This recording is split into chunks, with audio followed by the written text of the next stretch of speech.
Support for your public radio station comes from our members and from Bob Johnson Auto Group, proud supporter of Connections with Evan Dawson. Believing an informed public makes for a stronger community. BobJohnsonAutoGroup.com.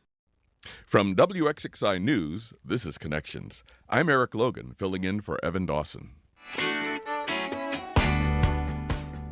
Our connection this hour was made in 2016 when New York State legalized medical marijuana or medical cannabis.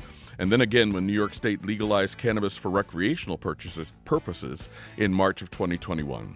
Or to be more historically precise, according to an AI-aided Google search I did, cannabis or weed first arrived in the Western Hemisphere with the Spanish, who cultivated industrial hemp, a type of cannabis, in Chile, starting at around 1545. While Spanish explorers encountered native peoples using cannabis for intoxicating effects as early as the 1520s. Medicinal preparations of cannabis became available in American pharmacies in the 1850s, following its introduction into Western medicine by William O'Shaughnessy in 1839. Today, we will look at the current state of cannabis use for symptom management and the potential dangers of addiction as well as other aspects of cannabis use. As a side note, I am surprised at how many places I can smell the residuals of weed being smoked, including the lingering aroma I experienced in a ride share. Was I in danger? I frankly don't know. I think there's a lot of confusion regarding the use of cannabis. Even the definitions of cannabis components are referenced as if everyone is an expert on the drug. If you don't know the difference between THC and CBD, don't worry, we will answer those questions today. Our goal is to clear the fog for all of us as much as possible in a 50-minute program. And of course, we want to hear from you. If you're using cannabis medically for mental health, pain management, or symptom management, our listeners would love to hear from you and learn from your experience.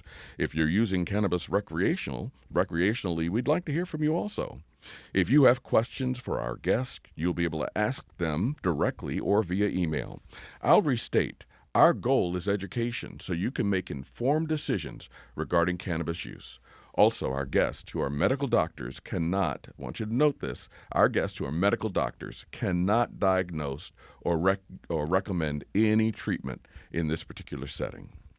Joining me at the Connections desk today are Dr. Paul Vermillion, Assistant Professor in the Departments of Medicine, Palliative Care, Neurology and Child Neurology, and Pediatrics and Pediatric Palliative Care at the University of Rochester Medical Center, and Dr. Aditya Vermanballi, Family Medicine and Addiction Medicine Specialist at Rochester Regional Health, Evelyn Brandon Mental Health Center, a part of the Rochester Regional Health Network. Welcome, Dr. Vermillion. Hi, thanks for having me here. It's a pleasure. And welcome, Dr. Vermanballi. Thank you for having me here. Yes, thank you so much. I feel so fortunate to live in the Rochester area. This is going to sound like a bit of a joke, but whenever we fantasize about moving out of the area, one of my first questions is, what do they have for medical facilities? I'm at that age where that is actually becoming an actual deciding factor in whether or not I'd relocate. Can they do what Rochester Regional Health or URMC can do? If not, no, I don't want to live there. So thank you. We are so glad that you're with us today, and I expect to learn as much regarding this topic as anyone else. Like anyone who is not steeped or trained in the area of cannabis, I have preconceptions, many of which might be misconceptions or plain incorrect. So please call me on it if I make an incorrect statement. I had a couple of beliefs that have already been changed as a result of preparing for this discussion. So let's start with Dr. Vermillion. Tell us a little bit about who you are, your practice, and your specialties. Yeah, certainly. So I am a doctor of palliative care. My training is in caring for people who have some sort of serious illness and trying to help them cope with that illness and the side effects of treatment. And I came to marijuana in my fellowship. One of my mentors, Dr. Rob Horowitz, was actively involved talking about marijuana with patients, with support groups, and he brought me to one of those support groups. And I saw him give this talk about the way that marijuana might help patients. And the excitement, enthusiasm in that room was more than I typically see in a doctor's office. And he gave me the opportunity to take this on as something that I talk to medical trainees, to patient groups about. And so I have become passionate about it through this work as well. Wow, we're going to have to talk a little bit more about that later in terms of treatment and possibilities and research that supports that. We'll get to that. Dr. Varambali, tell us about yourself and your practice and your specialties. Certainly, certainly. I come from a background in family medicine, in which I was training in Buffalo and then went on to addiction medicine fellowship, primarily to help those with addiction who are seeking out care and perhaps may not always have a voice for them. I worked in the hospital, in the clinics, and saw many types of substances that people were struggling with, and eventually landed up in Rochester. And here I am kind of working primarily as an addiction physician both in the hospital, where it's a 28-day type program out in Batavia, as well as covering in our location in Greece. In addition, I work in a clinic in our inner city in Evelyn, Brandon, where a lot of the patients are coming in as a walk-in basis sometimes, simply because that's their best means of transportation. And I work to help those with many types of substances, but also including cannabis use disorder. Excellent. We're going to have to get into that topic as well. Actually, that's one of the preconceptions that I had, or misconceptions that I had regarding addiction possibilities, and that as I was going through, quote unquote, my research, just trying to figure out what should I be talking about, what questions would our listeners have, what's the best thing for us to do. There were a couple of misconceptions I had that needed straightening out. And so I'm planning, as I said earlier, I plan to learn as much from you as our listeners today. Can we define exactly what is cannabis or marijuana, Dr. Varambali? Certainly. Cannabis is a plant found naturally in the environment that is often rolled as a bud of the flower that people will smoke or extract some of the oils for the purposes via other methods, whether it be through a gummy that can be sold or simply just the oil. The two major components of cannabis are THC, which is a psychoactive component, and CBD, which is far more used in the world of pain medicine that I think Dr. Vermillion can better answer. THC, that compound, is found as in varying potency of different strains as farmers will grow different types of crops and adjust to the environment. Many individuals have been doing similarly, I think, with cannabis, as I understand it, in cultivating different types of potency of THC or in combination with CBD. So, Dr. Vermillion, that's one of the things that I was reading about, that the potency of these things, and actually I will share some personal experience, that is higher these days. Yeah. Yes. Sorry, I didn't push the cough button. Don't worry. So, one of the most true statements is that the marijuana of the 70s is not the marijuana we're seeing today. And so when I'm seeing patients who last used marijuana when they were in college and now they are 60 and 70, I need to make sure they know that we're dealing with different stuff. Because, as my colleague said, we have seen, 50 years ago, we had two clear types of cannabis. There was cannabis sativa, cannabis indica. There were two strains of the same plant. And over the years, they have been crossbred, rebred, and they just don't really follow that same pattern anymore. The potency of the plant itself is higher, and then the way that we are preparing it, you can buy these really potent distilled edibles, tinctures, that you have to be careful that you actually know the dose you're getting, because it is quite possible that you inadvertently overdose yourself if you say, the last time I used this, I could handle, I smoked a bowl and I didn't feel anything. And Now 20 years later, you're smoking a different plant.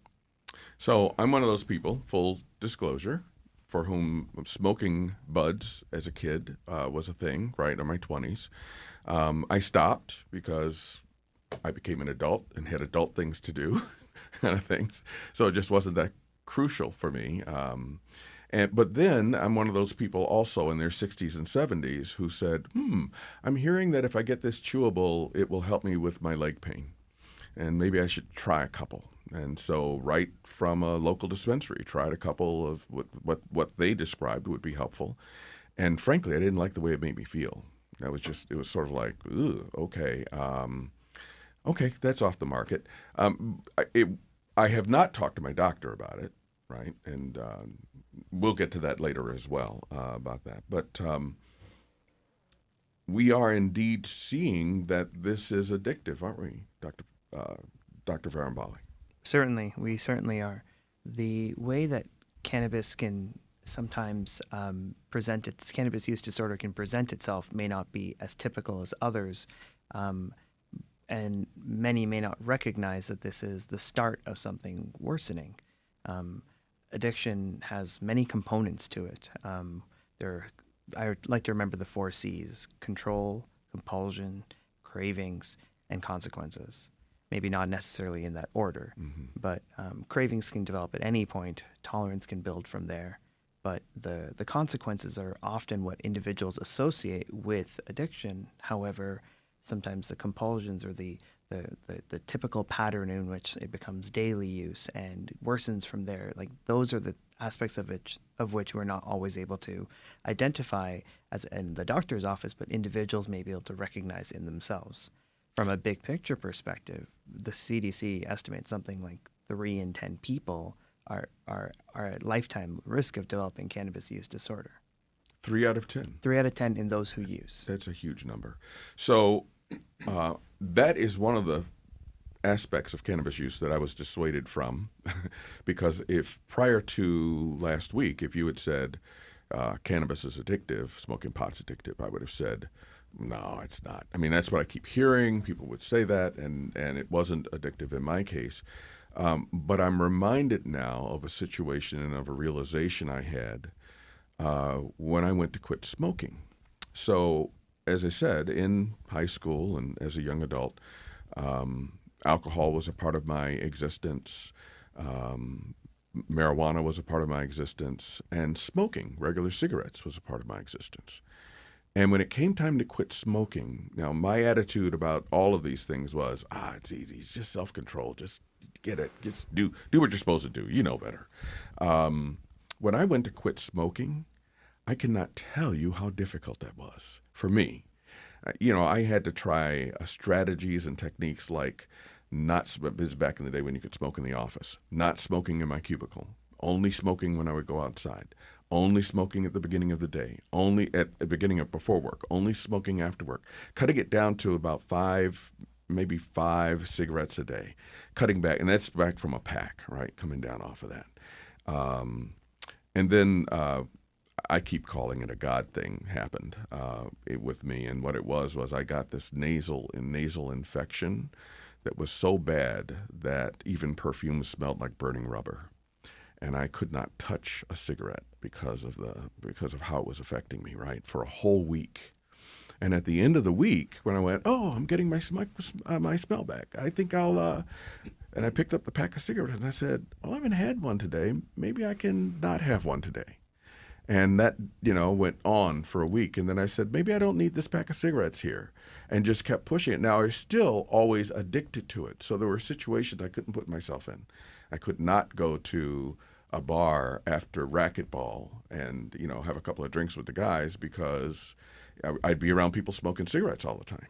And I just knew that if I'm inhaling that stuff, So it was at that point my realization was, wow, if people who are dealing with alcoholism have even a portion of the difficulty that I had with cigarettes, and I know they have a larger difficulty, then I can't imagine. My hat is off for people who are actually able to fight and achieve victory over addiction. What's your experience in that?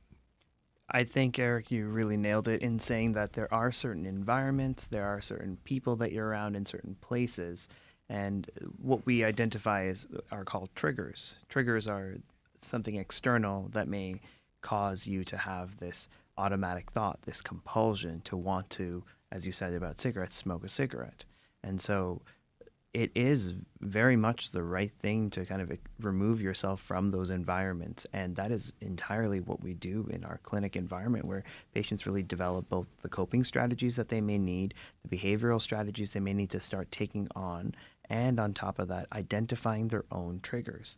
For you, it may have simply been the bar environment. For others, it can be boredom, it can be isolation, and it can be using a different substance that makes them use a second substance as well.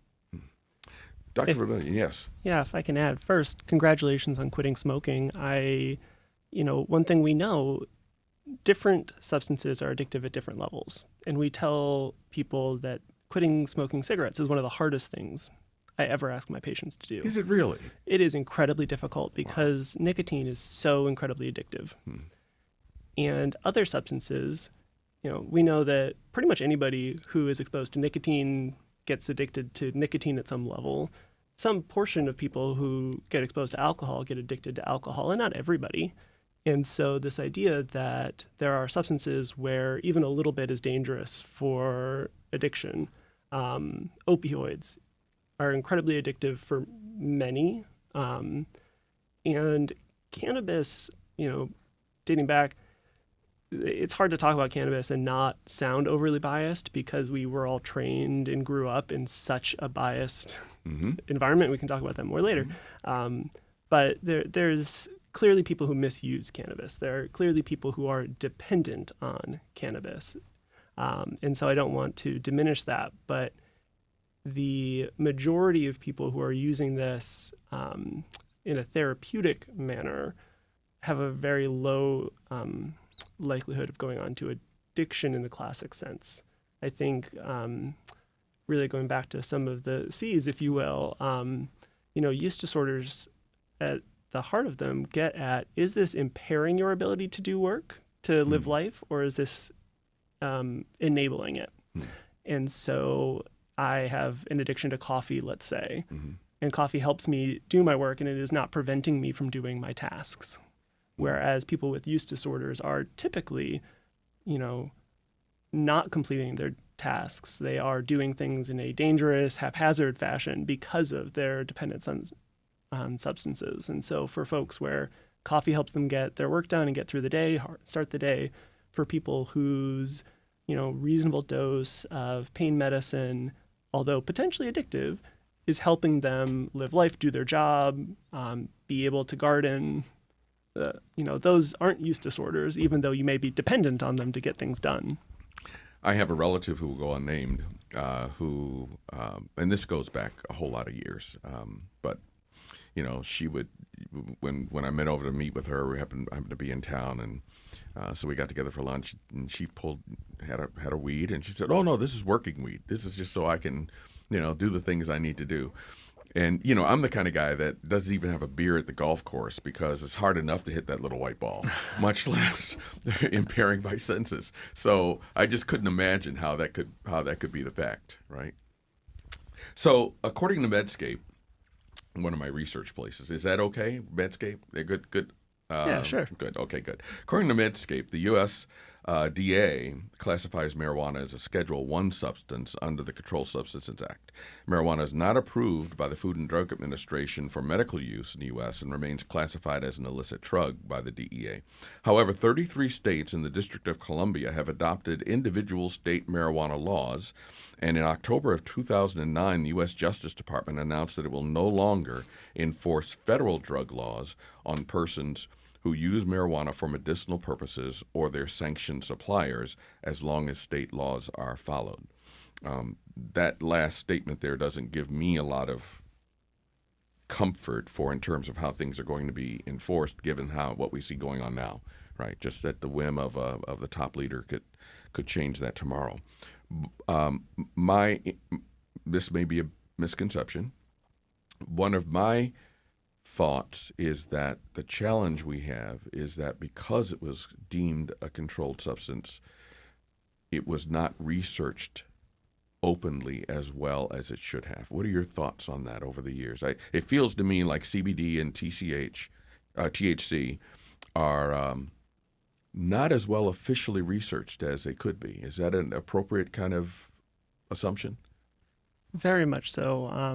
Without getting too political in the current realm, if you don't want to accept that something is potentially useful, you limit the ability to study it.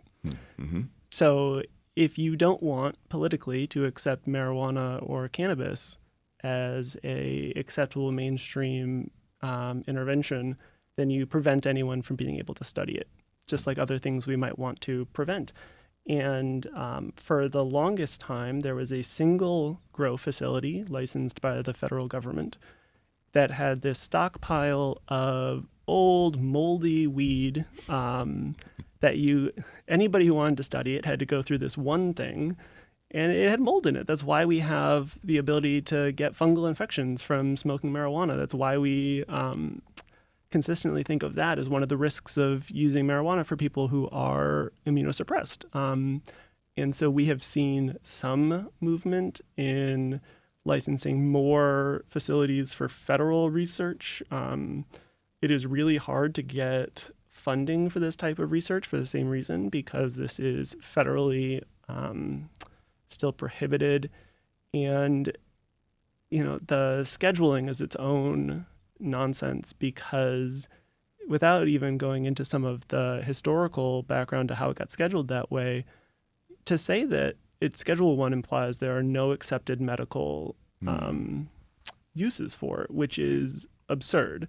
We have FDA-approved CBD, which is Epidiolex, used to treat certain types of seizures, and we have FDA-approved THC in Marinol, dronabinol. And so both of the main components of marijuana are FDA-approved medications. So to have our federal government claiming that there are no accepted medical uses for this is just nonsense. Right. So what are some of the indicated or some of the uses that you've seen for either THC or CBD? So when you looked at Proposition 215 in California, you look at our Marijuana Regulation and Taxation Act, which created the recreational, the signing I'm thinking of is for the medical. There were little girls with Dravet syndrome in both photo ops. This is a rare epilepsy.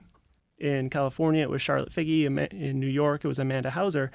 And so the face of this push has really been rare epilepsies that are helped by CBD. The average person using medical marijuana is probably more in you or my demographic with chronic back pain. Mm-hmm. Something like 60% of the patients who were certified in New York when I last looked were adults with chronic pain, not treating cancer. The things that I am using it for, and the reason why it is really appealing for people going through cancer treatment, is that marijuana has the potential to help with pain, nausea, appetite, insomnia, so many of the things that people with cancer and going through chemotherapy might experience, marijuana might help. And I'll say I emphasize might because it absolutely does not help everybody. Interesting. As a cancer survivor myself, 2 different bouts of different kinds of cancer, I think my recovery was mild enough that I probably wouldn't have tried marijuana if it was offered to me, unless my doctor said, "Hey, try this."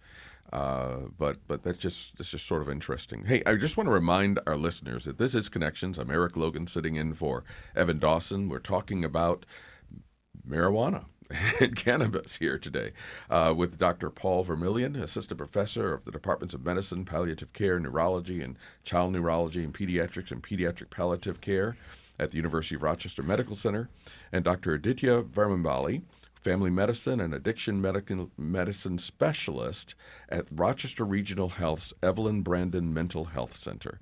And so glad to have both of these gentlemen here. And of course, it can be with you when you call 45. What number is this? I'm going to say 454-6300. You know I'm going to say that because I'm thinking pledge. But you can become a member of WXXI because I want to remind you that programs like this are made possible by your support.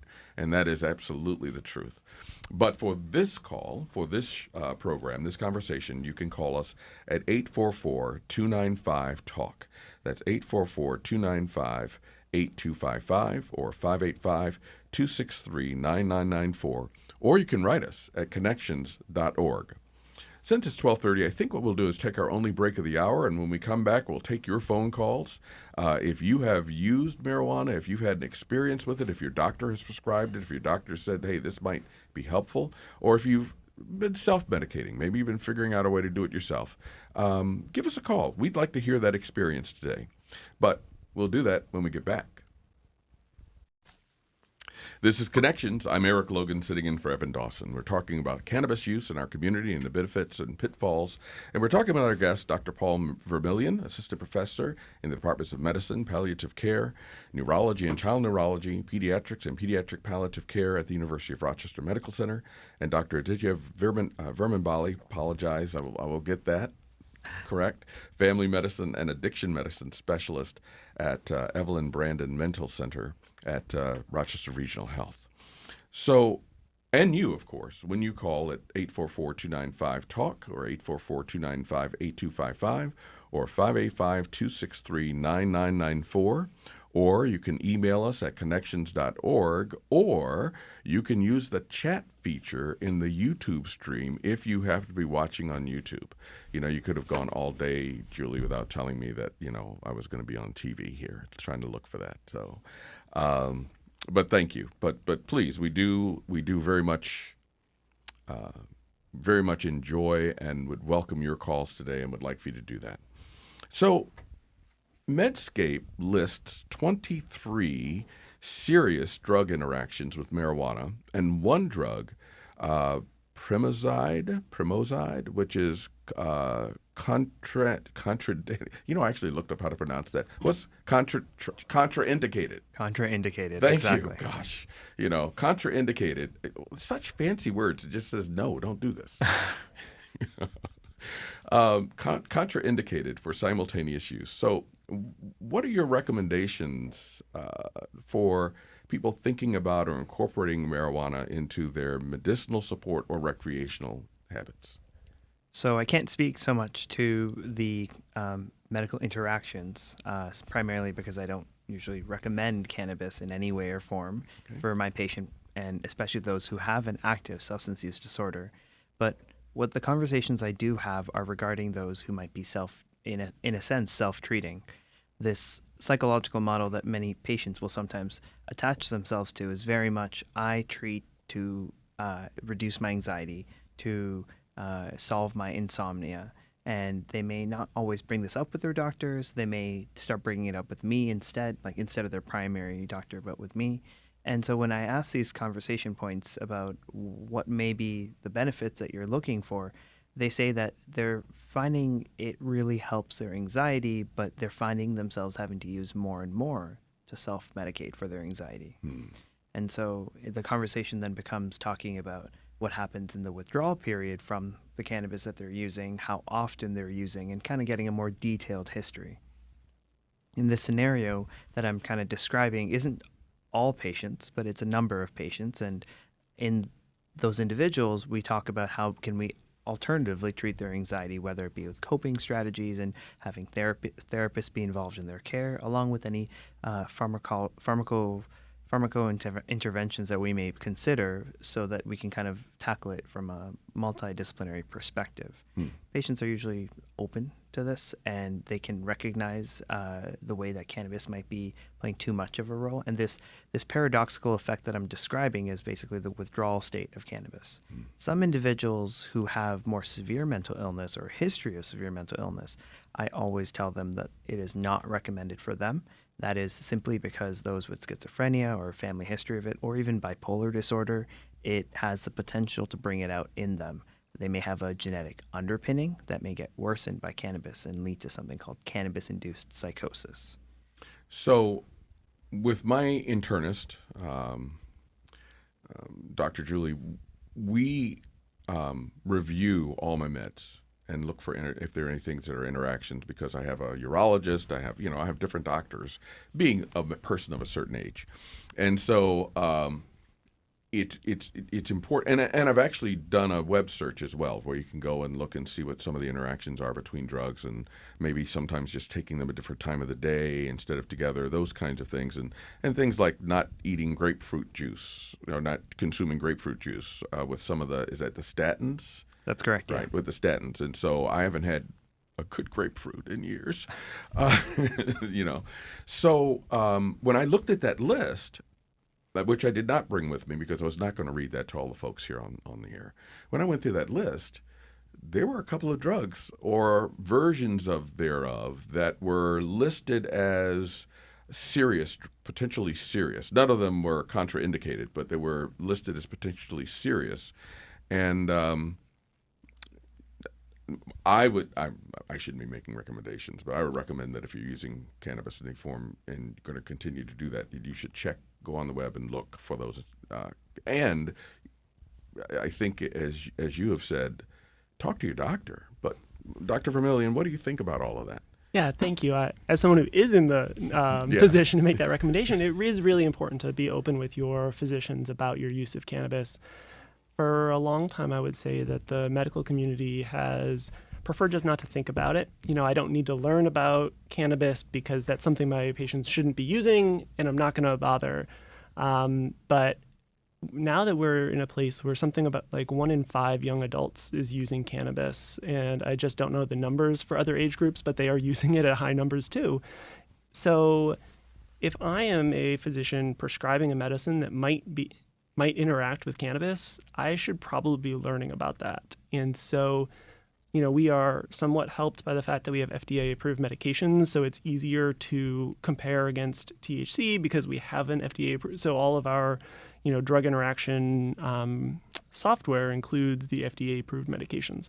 But it is important for users of cannabis to be aware of some of those interactions. It's really important to be open with the physicians, your doctors, your nurse practitioners, your physician assistants, because they are also in a position to be looking and making sure that those interactions aren't significant. It is hard to know exactly which medication interactions are the most important. There are some really well-documented things like warfarin, clobazam, which is one of the benzodiazepines. And then there's a bunch of theoretical ones based on the way that your liver enzymes work. And so talking with your doctor, if you're going to be using this, particularly if you're using it to try and treat something. Yeah, I saw, as I was trying to read through those and what the interactions were, and I'm not pretending to be insightful enough or knowledgeable about to interpret some of that, but what I kept seeing was either increases the action of this other drug or decreases the action of this other drug. Either way, it's not giving you the results that your doctor wanted you to have when he or she prescribed that medication for you.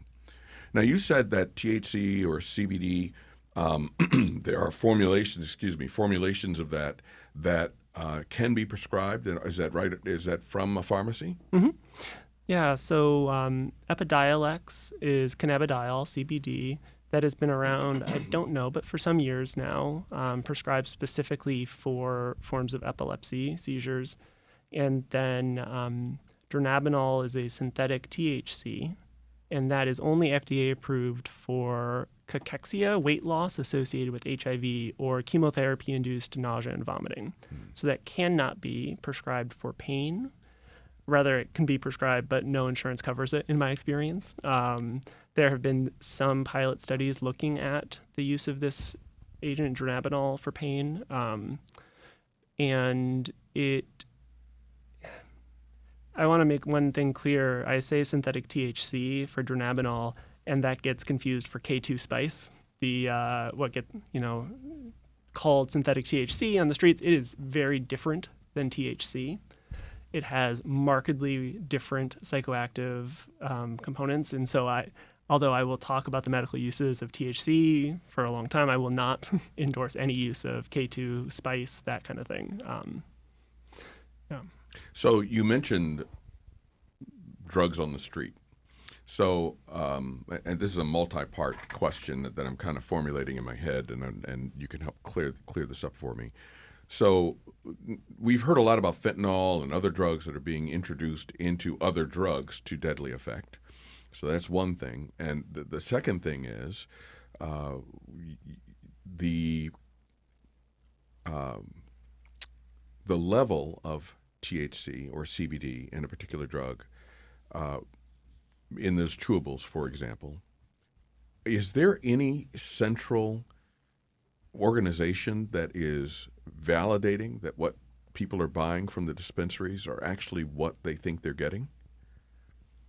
Yeah, so what I tell all of my patients is that my preference is that you obtain your marijuana from either a legal recreational dispensary or a medical dispensary because those products are all tested. There are laboratories certified by the state to do those testing, which cannot be said of the stuff on the street, cannot be said of the plants that people are growing themselves. Right. No plant can you tell the potency of it, even growing spinach in the backyard. Certainly. I think that there's also that consideration of, I would agree with everything Dr. Vermillion said. I'm on the same page. We always try to take a harm reduction perspective if someone is choosing to smoke or use cannabis in any way, that they're getting it from a state regulated or any type of regulated manner facility, so to prevent any cross-contamination or anything of that nature, but also to know if they're getting true cannabis versus K2, which is also called, the street word is spice. And that has a lot of psychoactive components that have put a number of individuals in the hospital just because of psychosis type symptoms that start developing, where you can't distinguish reality from the hallucinations that one may experience. Thank you. We have an email here from Charlie. It says, Eric, I graduated from college in 1980, so my roommates and I smoked weed for 4 years. Absolutely no negative side effects. In 1981, all that changed, and I got the classic paranoia from it, and I hadn't touched it until last Thanksgiving. I had to spend close quarters with the in-laws, and I thought I would need something to help take the edge off. So I went to a dispensary and bought the lightest, smallest amount per dose that you could buy. All it did was amplify my anxiety. So that's my experience. I wasted $32. Yeah, this stuff is expensive. However, I do drink grapefruit juice every day, and I wonder if that had something to do with it. You're doing a fine job filling in, by the way. You'll get the $5 in the mail for the compliment. Thank you. Yeah, I'll say to that, there are some people where marijuana helps with anxiety, and there's some people who get really paranoid with it. Even modest doses, this is the person that you see have 1 puff, 2 puffs off of a joint, and all of a sudden they're terrified the police are outside, and they get really paranoid. And those people, it is likely to happen the next time you expose them to. It is probably driven by THC. So if you wanted to try a higher CBD product, maybe, and all the stuff looking at treating anxiety with marijuana looks at CBD and not the THC. Again, I'm not recommending people treat their anxiety with marijuana, but certainly thinking that the higher the THC, the more likely it is to cause that paranoia. So at the risk of just continuing to reveal too much about myself, number one, understand I'm not recommending anything. I'm not encouraging people to use any form of marijuana. Once again, the recommendations are talk to your doctor, get some solid recommendations that make sense and not just what you're hearing, quote unquote, in the street. But that was my experience as, my 20s was you never knew what potency it was going to be. And the biggest surprise to me was marijuana brownies back then, because I hadn't had them before, and they ramp up more slowly in the bloodstream. And, you have one and you go, oh, I'm not feeling this. And then you have another one, and then a little bit later you're going, I can't drive, right? Kind of attitude. And so that took me off of brownies for the rest of the time that I use marijuana, only because I don't like being out of control, right? And yeah, particularly for people whose primary marijuana exposure was by smoking it. Smoking hits your system 60, 90 seconds. You feel it really quickly. The sublingual tinctures, the drops under the tongue in, 5-ish minutes, and a gummy takes you maybe an hour. And so the people who are used to seeing this really quick impact, we saw this issue with tourism to Colorado when they first legalized it, and people who had a fair amount of exposure went to Colorado, got the edibles, weren't used to having to wait, and had some really bad experiences. I want to make a plug for cannabis.ny.gov, the New York State cannabis website, and there's a lot of information on there for people interested around appropriate dosing, the time to effect for these different ways you're going to take it. So, how long do I have to wait before I know what this does to me and try taking another part of that gummy that maybe I cut in quarters? And they have resources for people who are feeling like they are struggling with their control over their use patterns. So according to Medscape, in a 2019 study, it said 7% of U.S. women reported using cannabis during pregnancy, which is double the rate of 3.4% in 2002. So I read that report, and immediately the skeptic in me said, in 2002 it wasn't legal, so who's going to admit it? And in 2019, people might be more willing to talk about it openly. Have you heard? Number one, first part of the question would be, have you heard of that increase for pregnancy use, and is there a danger in that, Dr. Vrambali? I would certainly say that I have heard it. It is very much a situation in which people were prior using cannabis for their own nausea or their own appetite or their own anxiety, and as they became pregnant, whether they were aware or unaware at that time that they found themselves more nauseous, they may have leaned into it. This is what I heard anecdotally from patients rather than from data. I have actually read that study that you're describing, and it kind of highlights a really important point of the fact of harm reduction in our world of addiction medicine care. While individuals may not always be ready to stop using, they may have situations in which they're kind of putting themselves in health consequences or risks legally from kind of being open about their use. And so while we come from a very non-judgmental place as we're talking to our patients, the system as a large does that with legalization or decriminalization, I should say.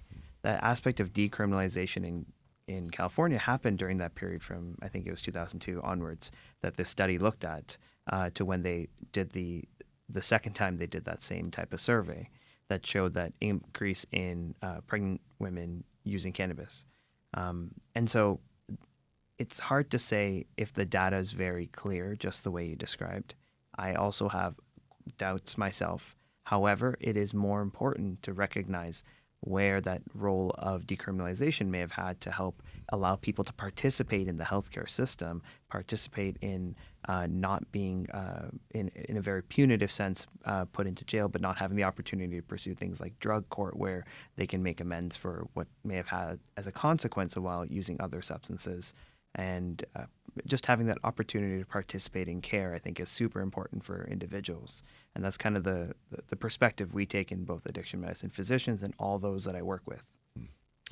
Dr. Vermillion, you indicated earlier about the fact that we don't study those things that societally we're trying to reduce. And actually, that has always been a frustration of mine about marijuana, because we've studied alcohol to the nth degree. We understand the actions, I believe, at least what I think I'm hearing, is we understand how alcohol works in the system. We understand the components, all of those kinds of things, to the point that, people do have alcohol issues and need to alcoholism and things, and there's support for that, and we want people to not have to go through that kind of stuff. But in some medical situations, alcohol is actually a part of the solution. So where are we with research on cannabis in this nation? So, I think that we are at a really important point. We have seen very significant gains in the number of articles being published. I did a quick PubMed search before I came on here, and in 2004, there were something like 400 articles published. In 2014, there was like 1,200. And in 2024, there was almost 4,000. So we're seeing much more information out there. Unfortunately, what we really need now is good, large studies, and those studies need funding. And so if you want the future of medical cannabis to be pharmaceutical agents that you need to get from the pharmacy, great, let pharma fund the next research. But if what you want is more information about the plants that you can grow yourself, then what you need is public funding for this, because there is not large pharmaceutical funding for marijuana, cannabis. There is pharmaceutical funding for the pharmaceuticals. Could you comment a little bit about the difference between sativa and indica? That's a question we received off the air. Yes. So sativa historically versus indica, one was much higher in THC, one was much higher in CBD. And so, it used to be that you could order your sativa online, it would get shipped to you because that was low THC. And and indica was what had been the high THC products. They still get talked about as if they are unique strains, but at this point, things are so crossbred that it's hard to truly pick out which one is which. But you'll see those words on marijuana products still. I'm totally unaware. It's all new news to me. I'm sort of very, very innocent in that area. So, Dr. Varambali, when you look at what we have in terms of the addiction landscape, how serious is the marijuana piece? It's somewhat difficult to answer that question, I would say. Sometimes it's hard to isolate those with only cannabis use disorder. Many may be struggling with alcohol, with opioids, with cocaine, and in addition to that, cannabis. We don't have any FDA-approved medications to help with the withdrawal state or in the craving standpoint for those who struggle with cannabis. And so our options are somewhat limited, but there are things that we try to kind of incorporate in a very multidisciplinary approach to try to target that. I think you mentioned earlier coping mechanisms and the fact that sometimes the addiction gets wrapped up in, and you said it's multifaceted. So one of the facets may be, or I'm presenting and asking you to talk more about, the coping mechanisms. People get in the routines. Even the who wrote us a little bit earlier, the email from Charlie who said, I'm going into a stressful situation, and marijuana in the past has helped me relieve the stress. And how should people deal with the issue of coping mechanisms around the use of marijuana? I think that the crux of what, if I may understand it, to clarify, it's to how can individuals work on their coping mechanisms instead of cannabis? That would probably be a better question. Yeah. Yeah, thank you. No, that's okay. That's okay. I think that it's tricky. It takes a lot of self-awareness. It takes a conversation with yourself to recognize that perhaps if something might be happening, that acute stress response in these certain situations, whether that look like a panic attack, whether that look like anger, whether that looks like uncontrolled emotions of any kind, having that conversation with yourself, maybe others may notice it in you and they bring it up with you, and kind of paying attention to that compulsive aspect to it, where I'm so upset, I think I need to smoke. Whether people may say that about a cigarette, they may say that about cannabis. It's recognizing the behavioral response may be to use a substance to change our emotions, rather than targeting the actual emotion itself and finding ways to kind of address that. So maybe you're not as quickly frustrated or as quickly angry, or recognizing that the gravity of the situation may not be as severe as maybe you may have initially thought. It reminded me of a joke, which is only somewhat related, from Flip Wilson. Those of you who are actually old enough to remember him as a comedian, he would say, "Here, have a drink for the road." And he'd go, No, thanks, the road is already laid out." Okay, it's a bad joke, but I always thought it was a good one. All right. So, Dr. Vermillion, when you are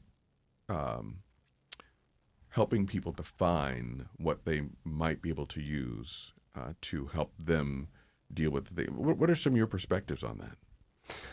So I think what you're asking, how do I talk to patients about what might be helpful? And first I want to say that this is something that many people who come to me don't feel like they can bring up. I've had people referred to my office, and in the referral note it says, "would like to talk about medical cannabis." And in 40 minutes of our conversation, they never once bring it up until I ask them about it. And so it has become my practice to, when I meet with people, I'll ask, is there anything else that people have been talking to you about that you think might help you, that you might want to try? This might be a time they bring up acupuncture for their pain. And if they don't specifically bring up marijuana, I bring it up anyway, because I've had people who say, like, "Oh, yeah, no, my cousin's been telling me about this. I tried one of his gummies once." And so it is a pretty standard thing for me to bring up. And what I say is that this helps some people. It does not help everyone. And the biggest downside is cost, because if you're using it every day, people are spending a couple $100s a month on this. Wow. and it is never covered by insurance. And so if you care really strongly about avoiding pills, if this is like the only thing that helps make life worth living, life livable, great, maybe it's worth it for you. And so many of my patients try it. If they, some people come to me knowing more about marijuana than I ever will, great, they don't need my guidance. Others have no idea. And so I tell them, there's a pharmacist at the medical dispensary. They will talk with you about dosing, any licensed dispensary. And one last point I'd like to make, I know our time is getting short. One of the titles you listed off there for me is pediatrics. And so, I'm running out of time. No, keep going. Okay. You don't have much time, but go. Right. So it is really important, safe storage, because we are seeing many kids come into the ED having gotten into their parents' edibles. And so just like all your other medicines, we got to keep this out of the reach of children. Thank you again, Dr. Paul Vermillion and Dr. Aditya Virambali. We really appreciate you being in here today. Thank you to the Connections team, Rob Brayton, engineer, Mary Hassan Kalin, volunteer, and Julie Williams is our associate producer. Theme music is by Rara Riot and Barsuk Records. I'm Eric Logan, sitting in for Evan Dawson, and I am so glad that you are here on member-supported radio, and thank you so much for listening. We'll be back in the next hour when we talk about horses, when I hope you will join me.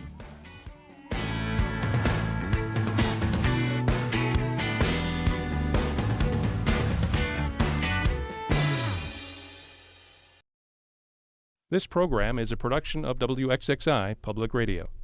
The views expressed do not necessarily represent those of this station, its staff, management, or underwriters. The broadcast is meant for the private use of our audience. Any rebroadcast or use in another medium without expressed written consent of WXXI is strictly prohibited. Connections with Evan Dawson is available as a podcast. Just click on the Connections link at WXXInews.org. Support for your public radio station comes from our members and from Mary Cariola Center, proud supporter of Connections with Evan Dawson, believing an informed and engaged community is a connected one. MaryCariola.org.